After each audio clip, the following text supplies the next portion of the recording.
여러분 안녕하세요. 어, 사회과학 전공 학생들 혹은 심리학 전공 학생들이 가장 어려워하는 과목이 이제 통계를 가장 거의 첫 번째로 꼽더라고요. 물론 다른 것도 굉장히 어려워하긴 하는데 통계를 가장 어려워하고 그것과 비슷한 수준으로 또 어려워하는 게 이제 연구방법론이라고 이야기를 할 수가 있어요. 통계는 이제 제가 이전 컨텐츠에서 뭐 가장 많이 했던 게 통계 그렇게 어렵지 않아요 라고 이제 이야기를 하는 건데 통계는 그렇게 어렵지 않아요. 왜냐하면 제가 학부 때 A 플러스를 받았기 때문에 어, 그래서 그래서 어렵지 않은 건 아니에요. 뭐 하다 보니까 이제 지금 저는 어렵지 않다고 얘기할 수 있는데 여러분들 어려울 거예요. 이제 연구 방법론은 제가 10불인가 D인가를 받았었어요. 받았는데 아무튼 그만큼 이제 또 통계에 못지않게 어려운 내용이라고 이야기를 할 수가 있는데 이게 이제 학부 때 이제 왜 연구 방법론이 왜 어려웠나 라고 생각을 해봤는데 그게 약간 와닿지 않기 때문에 어렵지 않았던 것 같아요. 실제로 어떤 연구를 진행을 해보거나 논문을 읽어보거나 그 논문을 많이 읽어보나 하면 이제 연구 방법론은 어떻게 보면 자연히 따라오는 거라고 이야기를 할 수가 있거든요.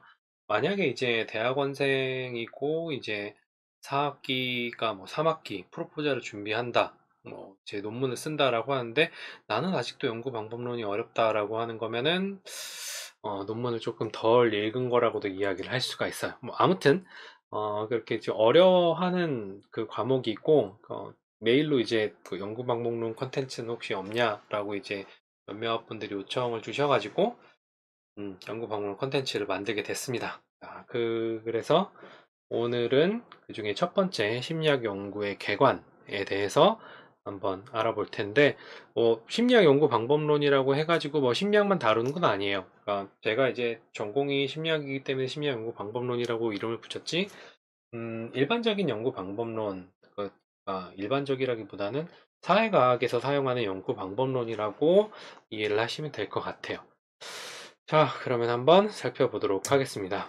일단 첫 번째, 심리학 연구의 목표. 그러니까 우리가 이제 연구를 왜 하느냐, 뭐 이런 질문을 해볼 수가 있는데, 심리학 연구의 목표에는 총 두 가지가 있어요. 하나는 이제 과학적 이해를 제공하는 거고, 하나는 실용적 문제를 해결하는 데 있어요.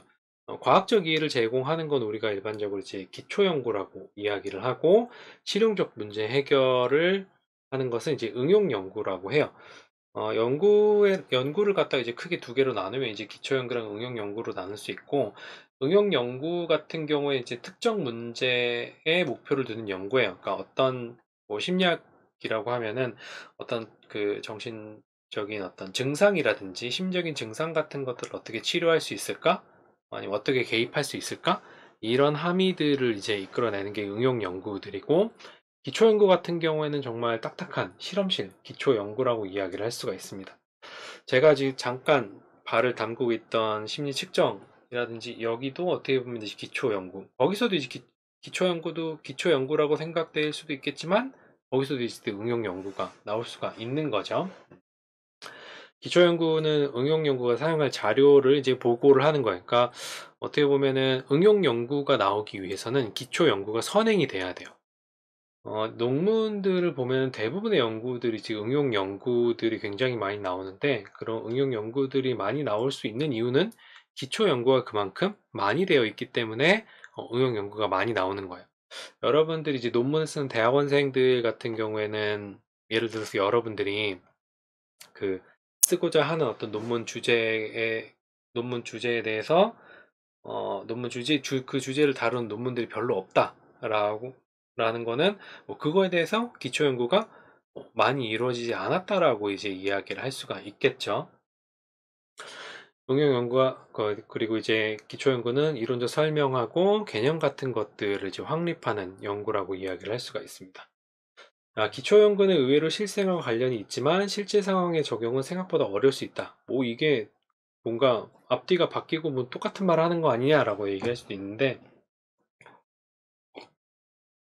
어, 이게 이제 기초 연구라고 해서 정말 실험실에서만 이제 발견하고 뭐 다른 논문들에 의해서 아이디어를 얻고 그런 게 아니라는 거예요. 그러니까 일상생활에서도 우리가 기초 연구에 대한 주제를 잡을 수가 있는데 이걸 이제 연구실에서 연구를 하고 나서 그 다음에 다시 실생활에 적용을 하기 위해서는 그게 좀 어렵다라는 거예요. 실생활에 이제 적용하기 위해서는 여러 가지 요인들의 이제 개입이 되겠죠. 혼입이 되겠죠. 근데 실험실에서 하는 연구는 어때요? 굉장히 통제된 상태에서 연구를 진행을 해요. 그렇기 때문에 일반화가 굉장히 어렵다. 일반화가 어렵다라기보다는 여기 실제 상황의 적용은 이제 일반화라고 이야기를 할 수가 있습니다. 기초연구와 의료 실생활과 관련이 있다라고 하는 거는 이거는 특수한 상황을 통해 아이디어를 연구를 이제 뭐 이끌어낼 수 있다는데 이걸 갖다 연구를 해갖고 다시 실제에 적용하기 위해서는 조금 현실적인 제약 같은 거에 따른다. 왜 현실적인 제약 같은 게 따르는 거는 우리가 이제 이 뒤에서 계속 알아볼 거예요. 자, 어쨌든 심리학 연구의 목표는 기술, 설명, 예측, 개입 이 네 가지의 목표를 이제 가지는데 기술이라고 하는 것은 사건과 관련된 여러 현상 및 변인들의 관계를 정의하고 분류하고 목록화하고 범주화하고 뭐 이런 것들이요. 말이 되게 어렵긴 한데 제 전공이 이제 발달심리학 전공이니까 저 전공 통계 아니에요. 발달심리학 전공인데 어, 이 발달에서 이제 기술이라고 하면 아이들이 대충 12개월이면 걷는다 라고 하니까 어떤 현상에 대해서 어떤 굉장히 매트하게 쭉 그냥 현상이 이렇다라고 이야기를 하는 걸 기술이에요. 그러니까 내가 어떤 무언가를 관찰을 하잖아요. 무언가를 관찰을 하고 이 핸드폰은 아이폰 그 10s 맥스다 라고 하는 게 이제 기술이라고 이야기를 할 수가 있겠죠. 설명은 변인들 간의 인과관계를 밝히는 거예요. 설명이라고 하는 건 어떤 원인, 무엇 때문에 어떤 현상이 나타난다 라고 이야기를 하는 거죠. 핸드폰, 좀 아까 얘기한 핸드폰이랑 좀 적절하진 않긴 한데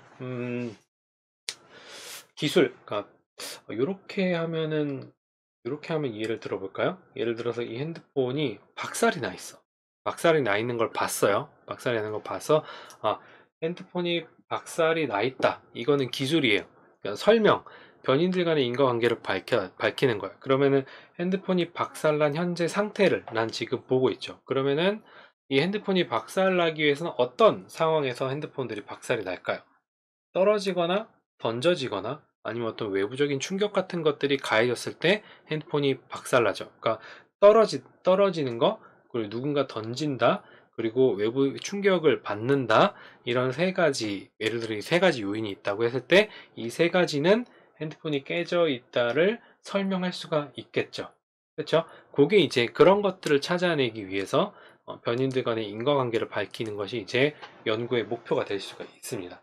그다음 예측, 인과관계를 통해 미래 사건을 예측을 해요. 자, 핸드폰을 갖다가 이렇게 확 던지게 되면은 깨진다.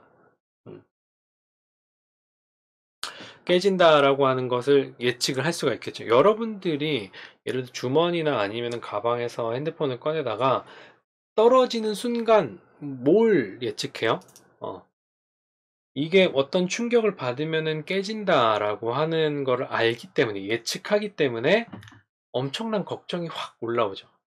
최근에 산 핸드폰을 떨어뜨린다고 했을 때 심장이 철렁하는 뭐 케이스도 없어. 그냥 생폰으로 쓸 때 그 찰나의 한 몇 초, 1, 2초? 1, 2초 순간 우리는 핸드폰이 깨질 것이다를 예측을 하죠. 왜냐면 우리는 그거 이유를 설명을 통해서 알고 있기 때문에 예측을 할 수가 있는 거예요. 개입, 연구 결과를 활용해서 현상에 개입하는 거예요. 자, 만약에 내가 이 핸드폰을 갖다가 생폰으로 이렇게 쓴단 말이에요. 생폰으로 쓰면은 얘를 갖다 떨어뜨리면은 어때요? 깨져요. 이 뒤에 있는 유리랑 아니면 전면에 있는 디스플레이도 깨진단 말이에요. 깨지기 때문에 얘를 갖다가 어떻게 개입을 해야 돼요. 어떻게? 이 핸드폰이 비싸게 주고 산 핸드폰이 깨뜨리지 않기 위해서 굉장히 비싼 케이스를 끼워서 이게 이제 떨어뜨려도 깨지지 않게 개입하게 되는 거죠. 여기 이제 예측과 개입을 통틀어서 우리는 이제 최적화라고 이야기를 합니다. 어쨌든 연구의 목표는 기술하고 어떤 현상을 기술하고 그 현상의 원인을 설명하고 이 현상이 예측되는 상황 같은 것들을 이제 뭐 현상을 예측하고 그다음에 현상에 개입하기 위해서 우리는 심리학 연구, 뭐 심리학뿐만 아니라 우리는 연구를 진행을 하는 거예요. 그러니까 어떤 문제 해결 과정이라고 보면 될 것 같아요. 여러분들이 어떤 문제에 봉착했을 때, 자, 뭐 어떤 문제가 있을까? 예를 들어 일반적으로 봉착하는 문제들 있잖아요. 음, 일반적으로 어떤 문제에 봉착하지? 아무튼 뭐 그런 문제가 있다고 갑자기 얘기하니까 생각이 안 나는데, 자, 문제가 있다고 했을 때 그 문제가 뭔지를 알아야 돼요.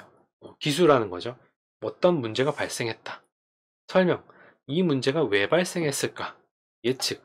이런 문제는, 그러니까 이런 문제, 어떤 앞에서 이제 설명해서 이제 밝혀낸 원인이 있다면은 이런 현상이 있으면은 이런 문제가 발생할 것이다.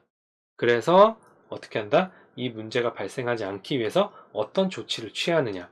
이렇게 이제 네 가지 질문에 답하기 위해서 우리는 이제 연구를 하게 되는 겁니다.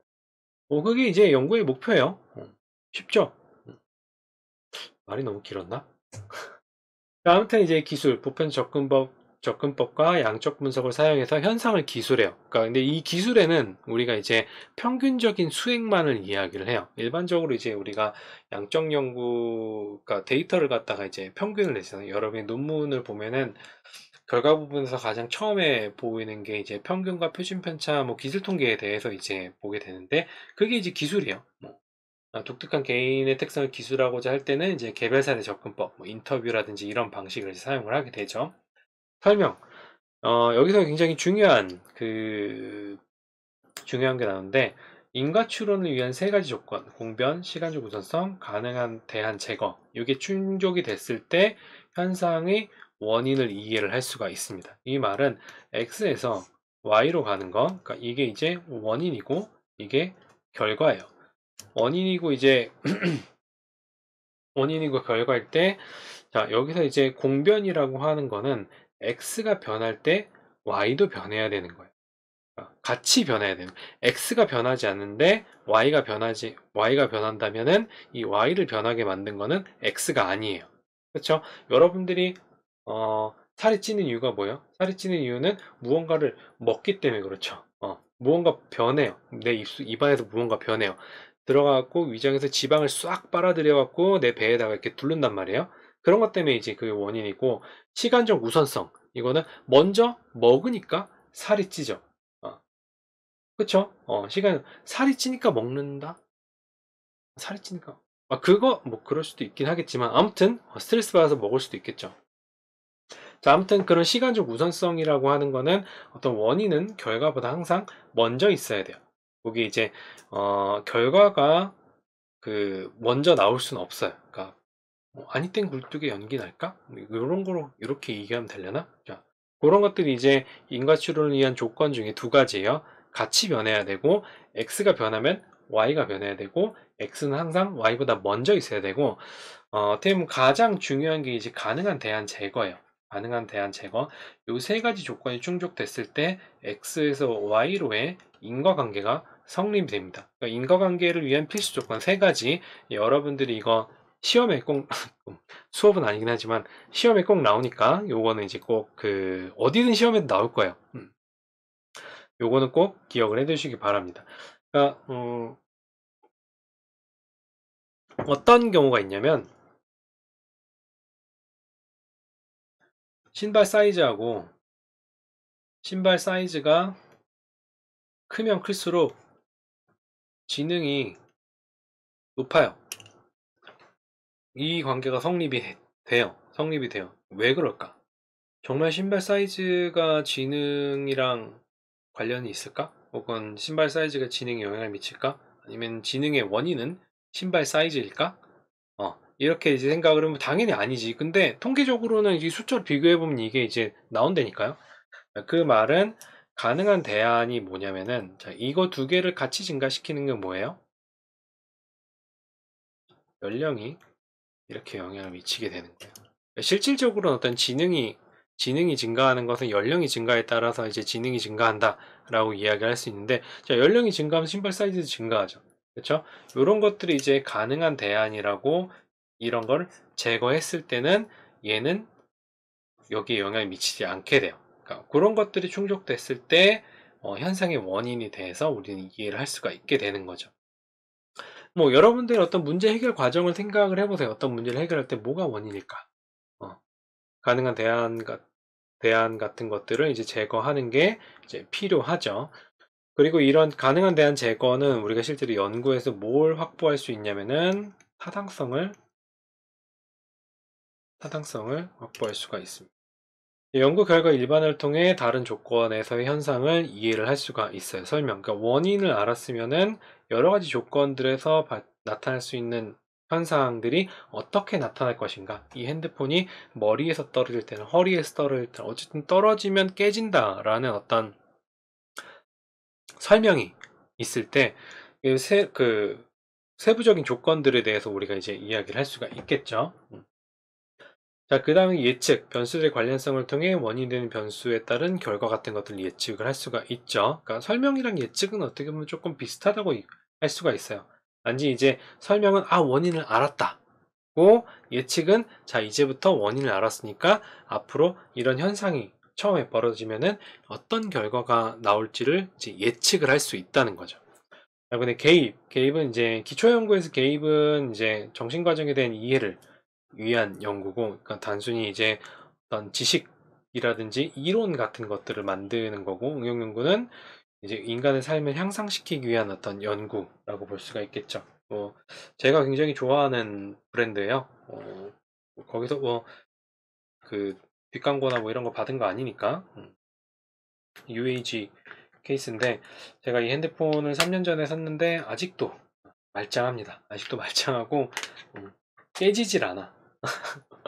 아무튼 어떻게 보면 이런 것들이 여러 가지 심리학은 아니지만 여러 가지 응용 연구를 통해서 인간의 삶을 향상시켰죠. 왜냐하면은 제가 핸드폰을 좀 잘 떨어뜨려요. 큰 거 쓰기도 큰 거 쓰기는 건 하지만 잘 떨어뜨리는데, 제가 만약에 핸드폰을 자주 떨어뜨렸으면은 제 지갑은 항상 텅텅 비어 있겠고, 가뜩이나 전자기기도 굉장히 좋아하는데 그때를 틈타서 계속 핸드폰을 바꿨겠죠.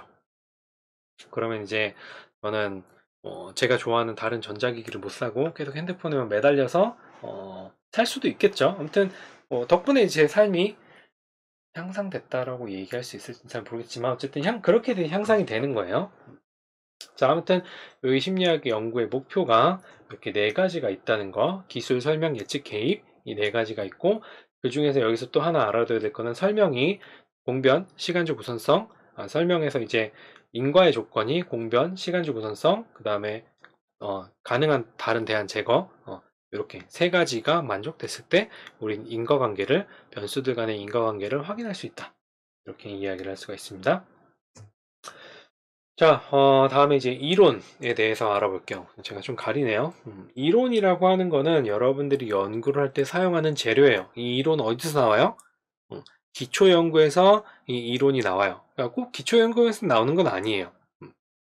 기초 연구에서 나온 건 아니고, 이론이라고 하는 것은 요거 설명부터 할게요. 사건을 정의하고 사건들 사이의 관계를 기술하고 사건들의 발생을 설명하기 위한 명제들이 논리적으로 조직된 세트예요. 그러니까 이 이론이라고 하는 거는 뭐 이렇게 한마디로 뭐다라는 게 아니라 어떤 현상을 설명하기 위한 세트라고 이야기를 할 수가 있겠죠. 예를 들어서 피아제의 인지발달 이론이라고 했을 때 아이들은 발달한다, 이게 아니잖아요. 아이들은 어떻게 발달한다? 단계적으로 발달한다. 그 단계는 총 4개의 단계가 있고 각각의 단계마다 할 수 있는 어떤 일들이 있고, 무슨 기에 따라서 아이들의 어떤 도식 같은 것들이 발달을 한다. 뭐 이렇게 이제 쭉 설명을 하잖아요. 이야기를 하잖아요. 그런 것들이 이제 그 논리적으로 조직되어 있는 어떤 세트가 이론이라고 이야기를 할 수가 있습니다.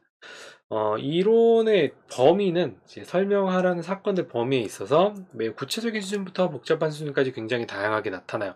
아, 뭐, 우리가 이제 이해하기 쉬운 이론 같은 경우에는, 그러니까 예를 들면은, 이해하기 쉬운 이론들은, 그러니까 이건 제 경험이에요.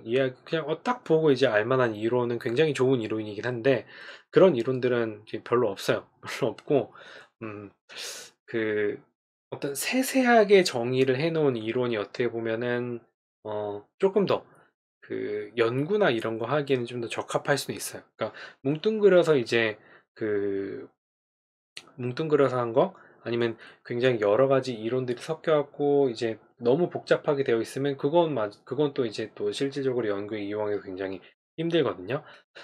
구체적인 수준이라고 하면 인지와 관련된 이론들이 굉장히 구체적으로 설명이 돼 있죠.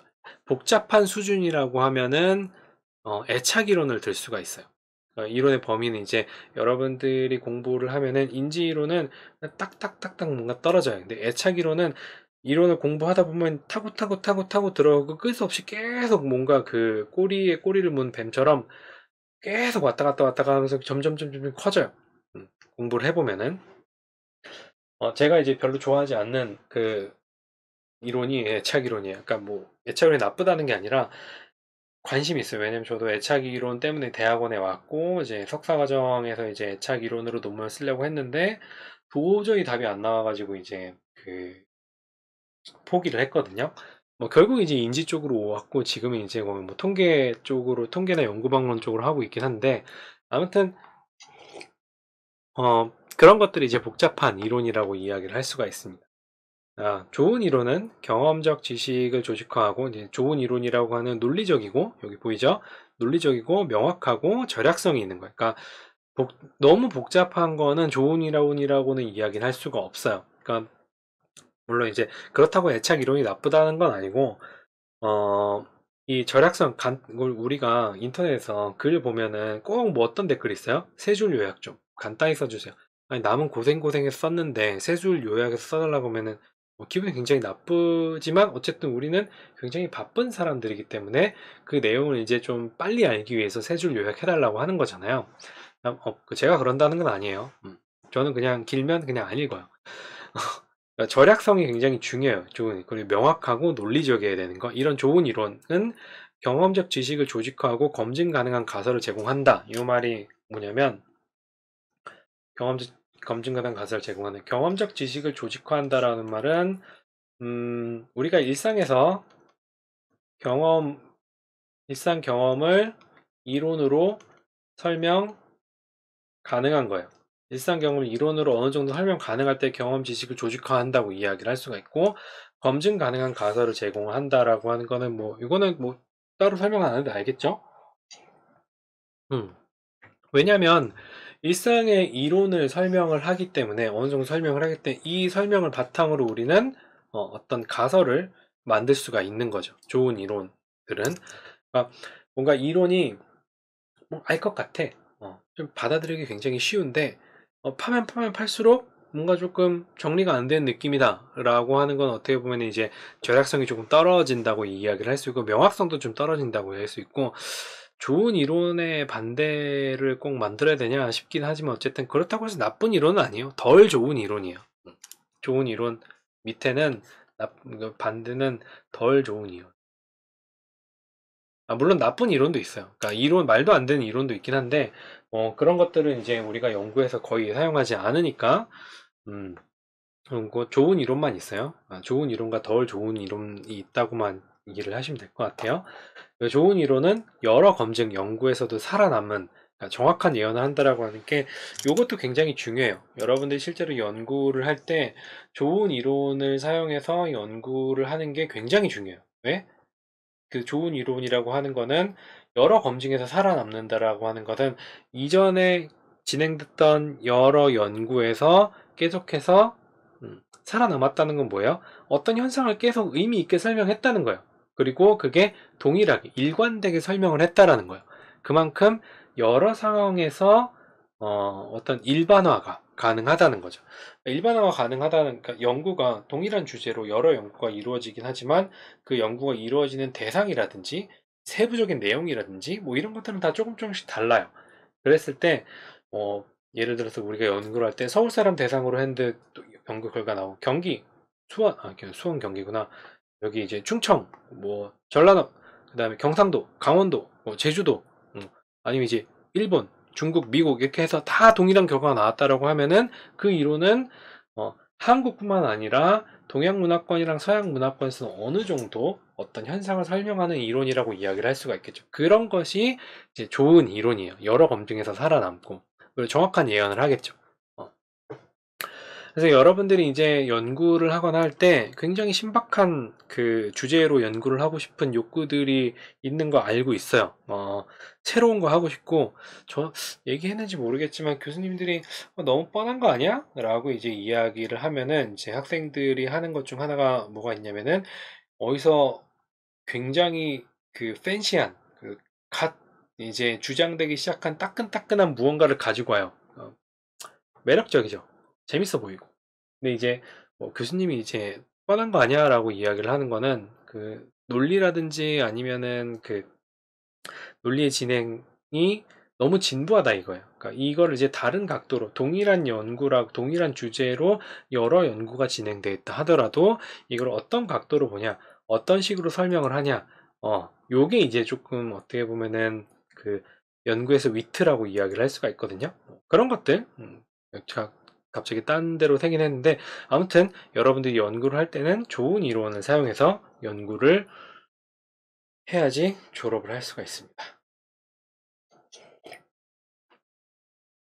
자, 자, 이제 연구 과정의 단계에 대해서 알아보도록 할게요. 연구 과정의 단계는 제 연구 준비 단계, 연구 진행 단계, 연구 종료 단계 세 단계로 나눌 수가 있는데 딱 보면은 뭐가 제일 길어요? 연구 준비 단계가 제일 길어요. 그러니까 엄청 오래 걸려요. 그러니까 이 그림에서 여러분들이 이해해야 될 거는 자, 여러분들이 가장 무서워하는 자료 분석 통계 어디 있어요? 딱 한 꼭지만 있어요. 결과 어떻게 쓰지? 그건 그때 가서 생각해도 돼요. 양적으로 봤을 때 자료 수집하고 분석하는 걸 하나로 묶었고 연구 진행 단계라고 이야기를 했고, 뭐 그만큼 이제, 물론 이제 뭐 조금이라고 해서 그게 중요도가 떨어지는 건 아닌데, 연구 진행 단계, 자료 수집 및 분석과 결과 보고를 결정하는 것은 어디서 결정이 되냐면, 연구 준비 단계에서 결정이 돼요. 여러분들이 연구 문제, 어떤 이론이라든지 좋은 이론을 바탕으로 연구 문제를 생성하고 가설을 생성하고 조사적 정의를 뭐 만들고 연구 설계를 어떻게 하느냐에 따라서 자료 수집이 잘 되고 분석이 잘 되고 결과가 여러분들이 원하는 대로 나올 수가 있어요. 그러니까 따지고 보면 이런 거예요. 연구 준비 단계를 충실히 하지 않고 연구 결과가 잘 나오길 바라는 거는 시험 공부를 하지 않고 시험 점수를 잘 받기 바라는 거랑 똑같아요. 어, 그럴 수 있어요. 뭐 그런 마음이 들 수 있긴 한데, 그럼 이제 졸업이 늦어져요.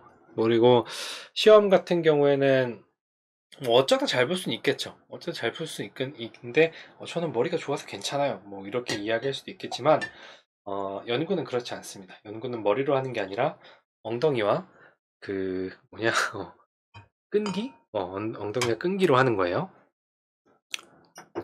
아, 자, 아무튼 이제 연구 문제 생성. 그러니까 여기서 이제 그 연구 준비 단계에서 가장 중요한 게 뭐냐면은 관찰 혹은 전문가, 이제 문헌궤관 이런 거 어떤 그 우리가 연구 아이디어를 얻는 그 여러 가지 그 소스가 있어요. 연구 아이디어를 얻는 여러 가지 소스가.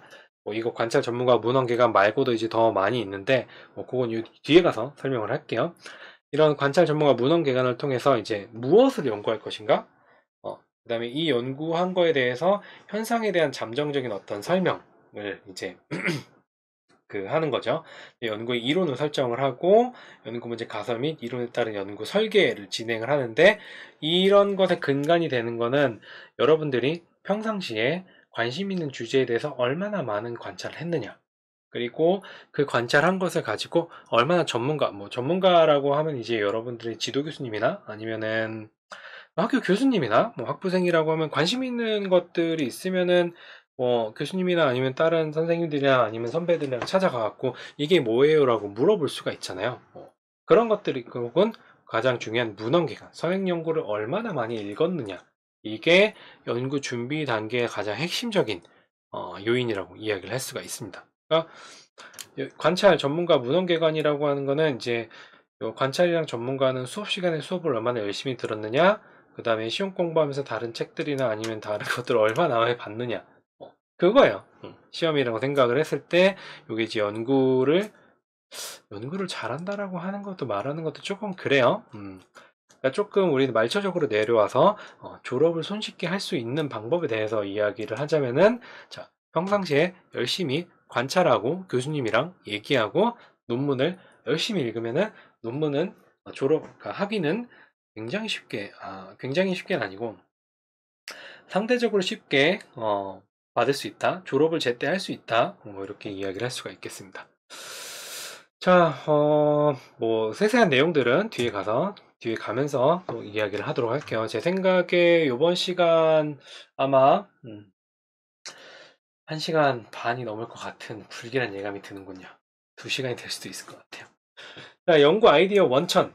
연구 아이디어 원천은 연구자의 관심과 흥미. 그러니까 연구에서 굉장히 중요한 건 여러분들이 어디 관심이 있는 거에 있어야 돼요. 그러니까 심리학 연구잖아요. 심리학이면은 어디에 관심이 있어야 돼요? 사람에 관심이 있어야 돼요. 그 사람이랑 그 타인에 대해서 관심이 있으란 얘기는 아니에요. 나한테 관심 있어도 돼요. 주변의 모든 것이 연구 대상이 될 수가 있어요. 제가 예전에 이제 학교를 다닐 때 제 집이 이제 멀어가지고 버스, 당연히 머니까 버스를 타고 다니지. 버스를 타고 거의 한 2시간 이렇게 가야 됐어요. 저는 이제 여기 경기도 끄트머리에 이제 살아가지고 그 거기서 이제 새벽 5시 반에 이제 버스를 타요. 첫 차를 타고 가야지 1교시를 들을 수가 있어. 그러면 타고 이제 쭉 가면은 버스 탄 사람들 보면서 그 사람들 저 사람들은 무슨 생각을 할까? 뭐 이런 생각하는 거예요. 뭐 그런 생각들이 연구 아이디어가 될 수가 있어요. 그다음에 주변 모든 것이 연구 대상이 될 수 있고 내가 될 수도 있고 내 옆에 있는 사람이 될 수도 있어요. 그리고 연구에서 가장 중요한 건 이거예요. 순수한 호기심. 순수한 호기심. 계속 물음표를 던져야 돼요. 특정 문제를 풀기 위한 욕구들은 모두 연구 아이디어가 될 수가 있습니다. 모든 것이 연구 아이디어가 될 수가 있어요. 제가 이제 학부 때 학교에서 학술제를 하는데 그때 이제 처음 그 논문을 썼거든요. 그 뭐냐 게임 중독하고 애착과 관계에 대해서 이제 게임 중독하고 애착하고 그 다음에 의사소통 능력하고 뭐 하나 더 해가지고 매개효과 논문 이렇게 양쪽으로 매개하는 논문을 썼던 것 같은데 아무튼 그때 이제 왜 그 논문을 쓰게 됐냐면은 일단 첫 번째 제가 게임을 굉장히 열심히 했어요. 아침에 이제 1교시가 간다 그랬잖아요. 근데 너무 힘들어갖고 학교 앞에 자취를 했거든요. 학교 앞에 자취를 하면서 PC방 알바를 했는데, 예, PC방 새벽 알바를 했죠. 밤 12시부터 아침 6시까지. 그걸 왜 PC방 알바를 했냐면은, 게임을 하고 싶으니까. 집에 컴퓨터는 없고, 게임을 하고 싶은데, 돈 벌면서 게임할 수 있는 거는 알바밖에 없죠. 아무튼, 그 정도로 게임을 굉장히 열심히 하고, 와저씨예요, 와저씨. 게임을 굉장히 열심히 하고, 그랬는데, 때마침 애착 이론을 배웠어요. 어, 애착 이론을 배웠고, 저랑 같이 게임을 굉장히 열심히 하는 친구가 있었어요. 근데 저는 이제, 뭐 듣는 분들에 따라서, 뭐 저런 인간이 다 있어라고 생각할지 모르겠지만, 그렇게 열심히 하지만, 맺고 끊는 건 확실했거든요. 맺고 끊는 건 확실해서, 할 땐 하고, 공부할 땐 하고, 공부하고, 뭐, 그랬는데, 제 친구는 그러지 못했어요. 네, 그때 때마침 애착 이론, 그러니까 나는 할 때 하고 끊을 때 끊는데, 저 친구는, 어, 아침까지, 밤새서 아침까지, 시험 전날 아침까지 게임을 하고, 시험을 보고 나서 내가 왜 시험을 못 봤지? 이러고 있는 걸 보면은 전 이해가 안 가는 거예요. 당연히 공부를 안 했으니까 시험을 못 봤지. 네. 거기서 이제 애착 이론을 갖다가, 자, 애착 이론에서 이 게임 중독을 어떻게 설명을 할 수 있을까? 요게 이제 궁금하게 된 거죠.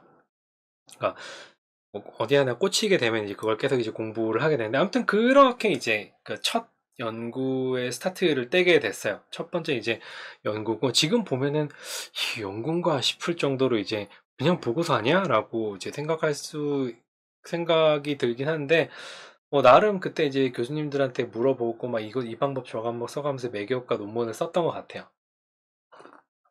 참고로 그게 매개 효과인지도 모르고 쓴 것 같아요. 그 당시에는.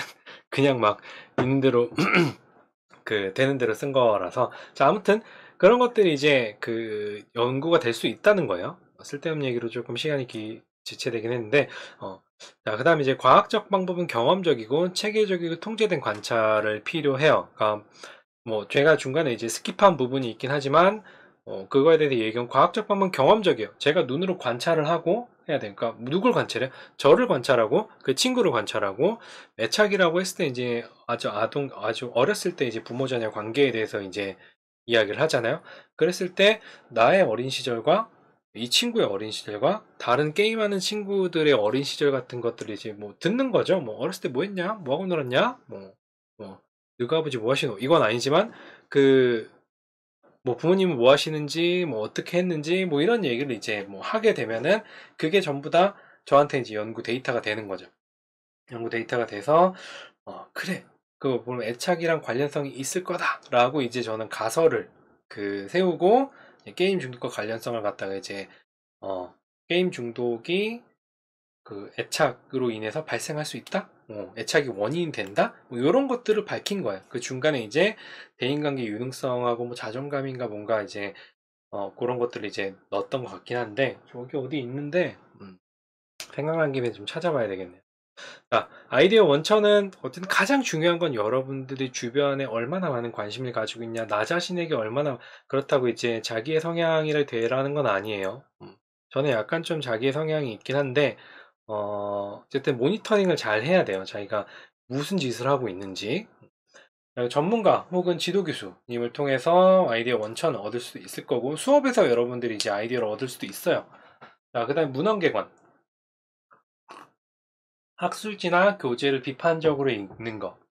이 문헌 개관하는 방법은 제가 이번 시간에 또 어떻게 질문을 하면서 논문을 읽어야 되는지에 대해서 이번 시간 말고 이거 아마 다음 시간인가 다다음 시간에 나올 거예요.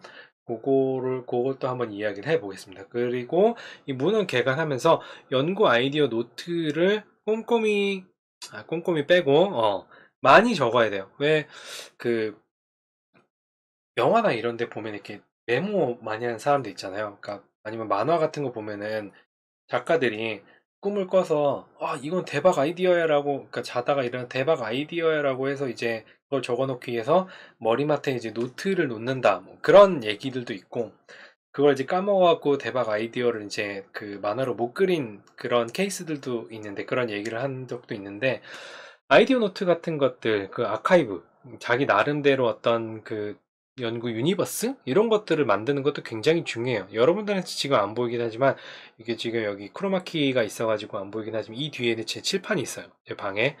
제 방에 칠판이 있어갖고, 이 칠판에다가 떠오르는 것들을 그냥 키워드로 이렇게 적어놓고, 관련성을 갖다 이렇게 막 이렇게 선을 그어놓고 이래요.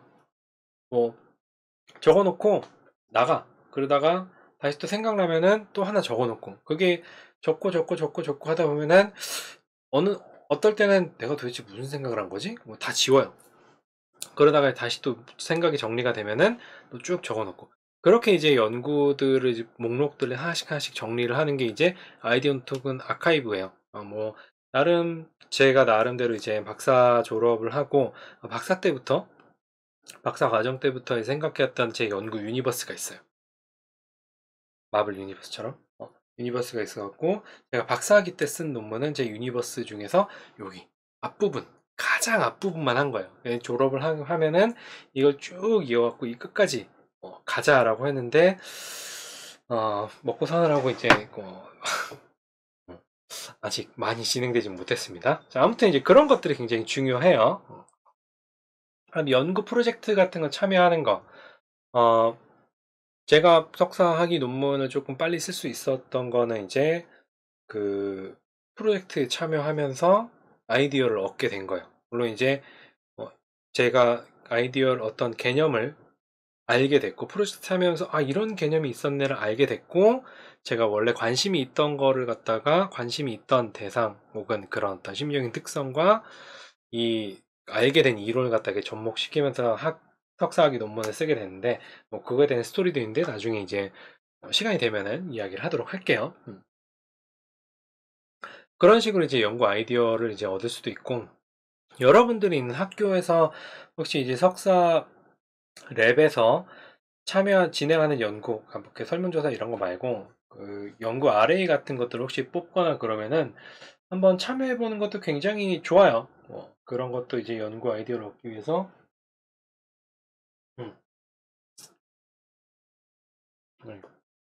연구 아이디어를 얻기 위해서 참여하는 것도 굉장히 좋고, 여러분들이 이제 뭐 대학원에 관심 있는 학생들은 그런 프로젝트에 참여해서 대학원이 어떤 곳인가를 이제 알게 되겠죠. 학회 활동, 대학원생들 같은 경우는 학회를 이제 참여하긴 하지만 자격증 때문에 어, 학부생들 같은 경우에는 학회 참여가 그렇게 쉽진 않을 거예요. 그러니까 근데 이제 뭐 심리학 같은 경우에는 학부생들 대상으로 연차 학술 대회라든지 아니면은 각각 분과 학술 대회에서 학부생들이 참여하는 경우들도 있어요. 그러니까 요즘엔 좀 더 많아진 것 같아요. 그런 것들이 그런 학회 활동하면서 포스터 논문이라든지 발표라든지 이런 것들 들으면서 이론이나 어떤 어, 어떤 지식이라고 그랬나? 아이디어 같은 것들을 이제 얻을 수가 있겠죠. 현장에서의 관찰과 경험. 다른 그 학과들은 모르겠는데 심리학과 같은 경우에는 이제 실습 수업이 있죠. 현장 실습 수업 같은 것들이 있어요. 어, 봉사활동을 하든 아니면 센터에서 뭔가를 하든 뭘 하면서 거기서 이제 주로 이제 봉사활동 이런 것들을 하면서 느끼게 됐던 것들을 이제 같이 나누고 뭐 이런 시간들이 있는데 그런 관찰이나 경험을 통해서 이거 한번 연구를 해보고 싶은데 라는 생각이 들 수도 있어요. 그런 것들이 이제 연구 아이디어를 얻는 원천이 될 수 있으니까 여러분들이 어떤 그러니까 연구를 한다기보다는 연구법을 잘 공부하기 위해서는 그런 아이디어들을 하나 가지고 수업을 진행하면서 이 연구를 하기 위해서는 어떤 것이 필요할까? 이런 것들을 한번 같이 생각을 해보면은 연구법이 생각보다 쉽게 느껴질 거라고 생각을 합니다.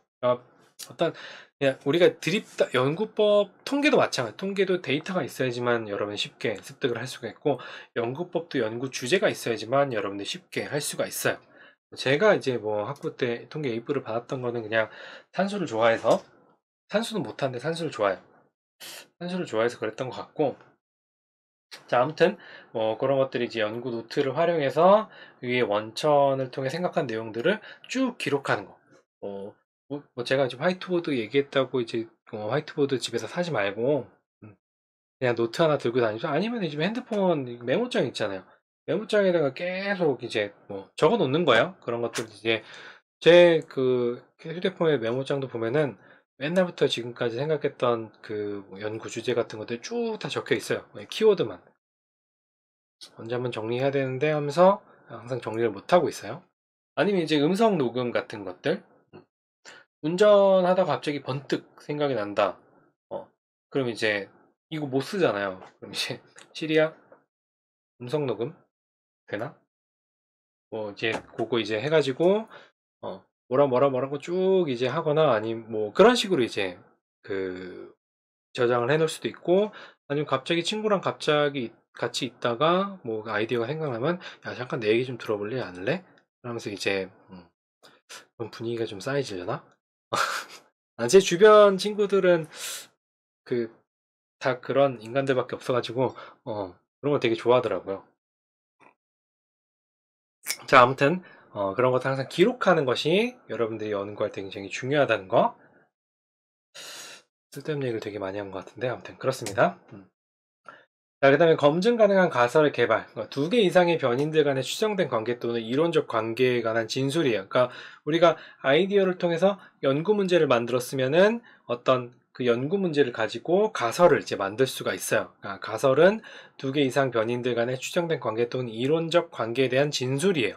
이론적 관계에 대한 진술이고, 요 변인들이 측정 가능할 경우 가설을 검증할 수가 있습니다. 우리가 이제 심리학 연구에서는 어떤 심리적인 속성이나 특징 같은 것들은 눈에 보이지 않아요. 물리나 뭐 이런 데서 하는 게 아니기 때문에, 물리적인 게 아니기 때문에. 근데 얘를 갖다가 어떻게 우리는 측정 가능하게 설문지나 여러 가지 실험 도구들을 사용해서 어떻게 해요? 점수화하죠. 측정을 해요. 그러면 측정 가능할 경우 이 가설을 이제 검증을 할 수가 있고, 자, 그럼 측정되지 않는 거는 어떻게 해야 돼요? 예, 가설 검증을 할 수가 없어요. 여러분들이 이제 심리학을 공부를 할 때 가장 잘 알고 있는 게 뭐예요? 가장 많이 들었던 거, 그리고 관심이 가장 많았던 것은 아무래도 정신분석일 거예요. 그러니까 무의식은 측정 가능할까? 라는 질문을 했을 때, 무의식은 현재로는, 제가 알고 있는 상식으로는 측정이 어렵다고 생각을 해요. 그렇기 때문에 무의식은 가설 검증을 할 수가 없어요. 그렇게 되면은 이거는 어떻게 보면 또 이제 굉장히 강경한 그 이론학자들 같은 경우에 이렇게 정신분석은 이론이 아니다 라고 이야기를 하거든요. 왜냐하면 검증될 수 없기 때문에 이것은 이론이 아니다라고 이야기를 하지만 우리는 정신분석 이론이라고도 이야기를 하죠. 어느 정도 인정하는 부분은 있는 것 같아요. 자, 그런 것들이 이제 측정 가능할 경우, 그냥 개념적으로 존재하지만 실제로 우리가 연구를 하려면은 측정할 수가 있어야 돼요. 즉, 설문 연구를 하려면은 설문지가 있어야 되고, 실험 연구를 하려면은 예를 들어서 우리가 측정하고자 하는 어떤 행동이라든지 반응이라든지 이것이 정의가 되고 얘네들을 수치화시킬 수 있는 도구가 있어야 된다라는 거예요.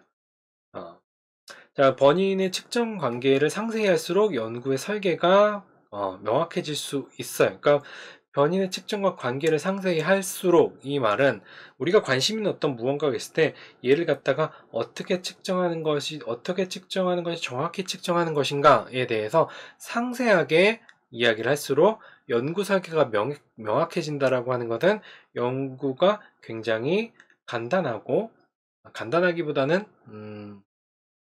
깔끔하게 설계가 된다는 거죠. 뭐 깔끔과 명확은 같은 말인데, 조금 더 이제 와닿게 이야기를 하자면은, 논문을 쓰거나 아니면 연구 설계를 할 때 헤매지 않게 돼요. 변인의 측정과 관계를 상세히 할수록, 변수들의 관계에 대해서 우리가 많이 알면 알수록 좀 더 쉽게 할 수가 있죠. 여러분들이 어떤 일을 할 때, 처음에 이제 쉽게 할 수 있는 일들이 있어요. 쉽게 할 수 있는 일들은 어떤 일들이에요? 여러분들이 굉장히 잘 아는 일들이에요. 많이 해본 거예요. 그 말은 변인들에 대해서 여러분들이 명확하게 알고, 그다음에 구체적으로 알고, 그다음에 많이 보면 볼수록 실제로 여러분들이 연구할 때 굉장히 쉽게 연구 설계를 진행할 수 있다고 이야기를 할 수 있겠죠? 자, 일상의 관찰에서 검증 가능한 가설을 발전시키는 것. 우리가 이제 아이디어 얻는 거의 연장선상이라고 이야기를 할 수가 있어요. 이 아이디어 얻는 연장선상에서 관찰 혹은 측정할 수 있는 변인이 포함되는가요? 그러니까 아까 얘기했던 것, 변인들이 측정 가능할 경우 가설을 검증할 수 있다고 했죠. 제가 예를 들어서 연구를 한다고 했을 때, 꿈에 대해서 연구하고 싶다. 뭐 좋아요. 좋은데, 자, 꿈을 과연 측정할 수 있을까? 근데 꿈 중에서 악몽을 연구할 수 있을까? 악몽은 연구가 되죠. 그러니까 보고를 하고, 뭐 예를 들어서 이제 뭐 누워서 자는 동안에 이제 뇌파라든지 뭐 이런 것들을 이제 계속해서 관찰을 한다면은 연구를 할 수가 있어요. 뭐 그렇게 이제 그냥 꿈을 연구한다기보다는 악몽을 연구한다라고 하는 거는 변인의 측정과 관계를 조금 더 상세히 하는 과정이라고 이야기를 할 수가 있어요. 그 말은 여러분들이 연구 설계를 갖다가 좀 더 명확히 하려면은 여러분들이 연구하는 주제를 갖다가 점점 내로우 다운 할 수 있어야 돼요. 그러니까 예를 들어서 난 애착 연구를 할 거야. 애착 연구라고 하지만 애착은 어느 때 애착이냐? 성인 애착이냐? 아니면 아동기 애착이냐? 아니면 이제 성인의 회고된 애착이냐? 뭐 이렇게 세부적으로 이야기를 할 수가 있겠죠. 그렇게 세부적으로 내려갈수록 단순히 그냥 애착을 측정하겠어요가 아니라 애착 중에서 아동을 대상으로 아동기의 애착을 연구를 하겠다라고 하면은 측정할 수 있게 만들어지고 관계를 점점 상세하게 우리가 파악을 할 수가 있겠죠.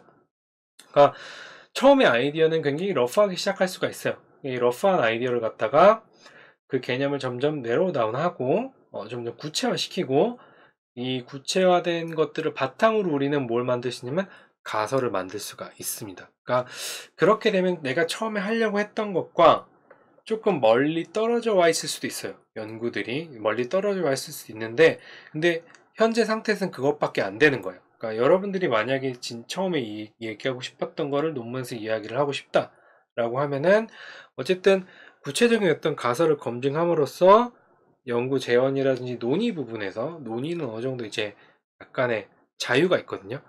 논의 부분에서 추후 연구에선 이런 부분도 태핑해 볼 수 있을 것이다. 뭐 이렇게 이제 한마디 쓰는 걸로 아쉬움을 달랠 수밖에 없겠죠. 뭐 아무튼 뭐 그런 것들이 이제 우리가 앞으로 이야기할 것들이라고 이야기할 것들이에요. 자, 그 다음에 조작적 정의. 우리가 이제 아직까지 연구 준비 단계예요. 제가 아까 이제 애착이라고 했을 때 그냥 애착이 아니라 아동의 애착이고 뭐 이렇게 계속 내려오다 한다 그랬잖아요. 그런 과정에서 조작적 정의가 이루어지는 거예요. 과학적 정의는 고도의 정밀성이 그러니까 요구가 돼요. 왜냐면 어, 연구하는 사람들이 가지고 있는 어떤 고유한 아집이라기보다는 약간 자존심이라 그래야 되나? 뭐 아무튼 그런 게 있어요. 그런 게 있어서 이건 약간 반장난이에요. 있기 때문에 어, 의사소통이 아다르고 어다른 거에 굉장히 민감해요. 아다르고 어다른 거에 굉장히 민감하기 때문에 이 의사소통을 잘하기 위해서는 딱 합의된 정의가 있어야 돼요. 그게 조작적 정의예요. 근데 뭐 이 뒤에 얘기하겠지만 어쨌든 이 조작적 정의는 연구자들과 의사소통의 신뢰도, 일관된 사용 및 관찰을 위해서 조작적 정의가 필요한 거예요. 예로 들면은 제가 이제 박사 과정 때 이제 교수님이랑 그 졸업 논문에 대해서 막 이런저런 이야기를 하는데 한참을 얘기했어요. 한 거의 1시간 가까이 얘기를 했는데 끝나고 나서 생각을 해보니까 뭔가 교수님하고 나랑 얘기하는 게 좀 다른 것 같은 거야. 다른 것 같은 거야. 그래서 가만히 또 얘기한 걸 복기를 해봤죠. 도대체 나는 어떤 포인트를 얘기했고 교수님은 어떤 포인트를 얘기한 걸까?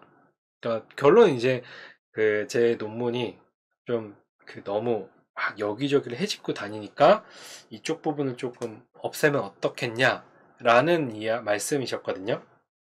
그랬을 때 나중에 집에 가고 나랑 교수님이랑 다 서로 다른 이야기를 1시간 동안 하고 있었구나 라고 이제 그 생각을 하면서 그래, 교수님 말씀대로 하면 이게 말이 되는 것 같으니까 나는 그런 식으로 진행을 해봐야 되겠다. 뭐 그런 식으로 정리가 된 거야.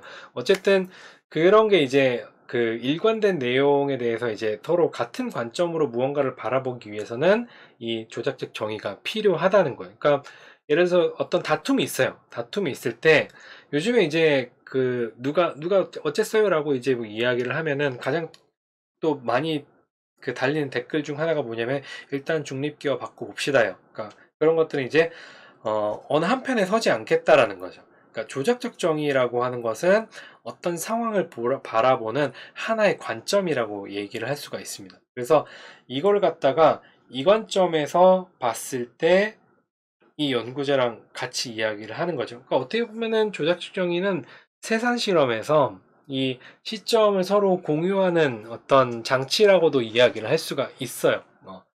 자, 그리고 조작적 정의는 다른 과학자들이 여기서 복제는 그냥 어떤 표절이나 이런 게 아니에요. 연구 같은 것들 리플리케이션 될 수도 있거든요. 정말로 이 사람이 나온 결과가 진짜 이렇게 나올까? 궁금해서 다시 리플리케이션 연구를 할 수가 있어요. 아니면은 원래 서구권에서 진행된 연구인데 이게 동양문화권에서 한 번도 진행이 안 됐어. 그 경우에는 이제 또 동양문화권에서 진행하기 위해서는 선행 연구에서 사용된 것들을 그대로 사용을 해서 과연 적용이 되냐 안 되느냐 이런 것들을 알아봐야 되는 거거든요. 그래서 할 수 있는 방식으로 구성 개념을 형성하는 거예요. 구성 개념이라고 하는 거는 뭐 그냥 쉽게 얘기하면 관심 있는 대상 혹은 사상에 대한 개념이에요. 애착은 무엇인가? 부모 자녀 간의 호혜적인 관계입니다. 이게 이제 그냥 어떻게 보면 구성 개념이에요. 이 구성 개념의 의미를 부여하기 위해서 그럼 부모 자녀 간의 호혜적 관계가 무엇입니까? 라고 물어봤을 때 대상 혹은 사상을 조작적으로 정의하는 그럼 애착에 대한 여러 가지 개념들 혹은 조작적 정의들이 쭉쭉쭉쭉쭉쭉쭉 나오게 되죠. 정의를 만들어내고 제 고질병이 나왔죠. 오타 측정하기 위해서 사용되는 관찰 가능한 절차들이 이제 조작적 정의라고 이야기를 할 수가 있습니다. 그러니까 이건 뭐냐면 우리가 보이지 않는 않는 어떤 개념, 사상을 검증 가능한 혹은 측정 가능한 형태로 만들기 위해 진행하는 절차라고 이야기를 할 수가 있습니다. 보이지 않는 어떤 개념, 사상들을 이제 검증 가능한 혹은 측정 가능한 형태로 만들기 위해서 진행하는 절차가 조작적 정의를 내리는 과정이에요. 이 조작적 정의는 이제 명료성과는 이제 별개의 영역이고 항상 그 의미가 있는 건 아니에요. 의미가 있는 건 아니고, 그러니까 이게 문화마다 다를 수가 있어요. 애착이나 지능 같이 이게 이제 완벽한 조작적 정의가 없다는 의미예요.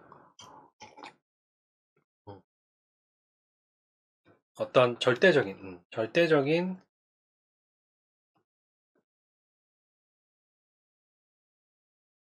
정의는 없다.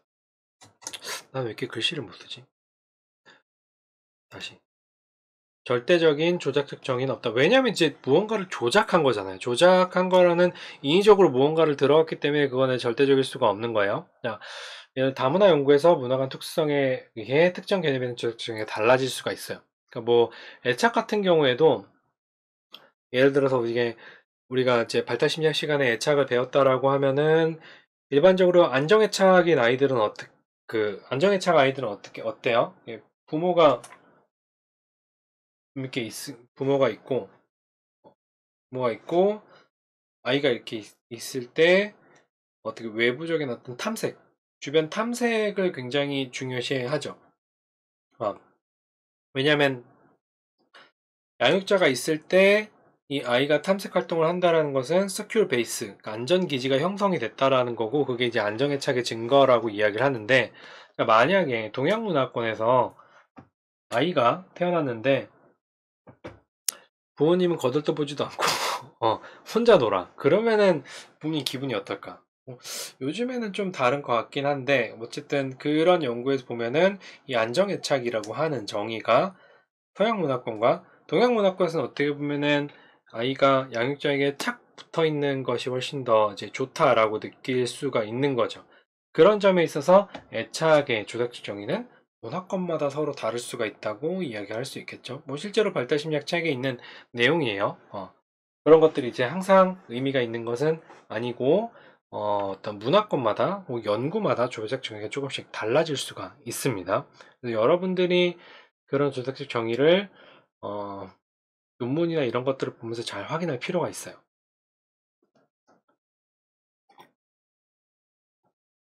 참고로 말하면은 이 설문지에 있는 여러 가지 문항들 있죠. 설문지에 있는 여러 가지 문항들은 여러분들이 측정하고자 하는 어떤 변수의 조작적 정의의 집합이라고 이야기를 할 수 있어요. 설문지는. 이거에 대한 물음에 대한 답이 어떤 개념을 측정한다잖아요. 그럼 여기 있는 것들이 이제 설문지 문항들이 전부 다 정의라고 이야기를 할 수가 있겠죠. 그리고 설문지는 똑같은 것을 재는 설문지라고 똑같은 개념을 재는 설문지. 예를 들어서 우울척도 하나만 있는 게 아니에요. 100이 만든 것만 있는 게 아니에요. 여러 가지가 있어요.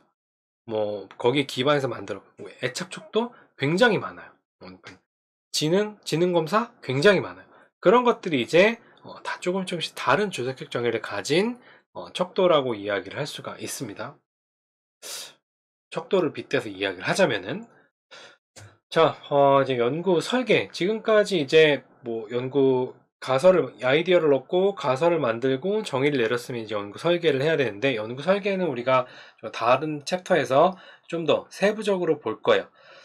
이게 크게 이제 설문 연구랑 실험 연구 이렇게 나눌 수가 있는데, 연구 방법론 책이 어려운 이유가 뭐냐면은, 실제로, 그러니까 많은 대학에서 진행하기 굉장히 어려운 실험 연구 기반으로 연구 방법론 책이 심리학 연구 방법론 책이 이제 그러니까 적혀 있어요. 그러니까 그렇지 않은 책들도 있긴 한데 그렇게 많이 없고 대부분 연구 방법론 책을 번역하고 이제 쓰신 분들이 학교에서 이제 인지, 실험 혹은 측정 뭐 이런 그 전공을 가지고 계신 분들이라서 다 실험 연구에 포커스가 맞춰 있어서 굉장히 어려워요.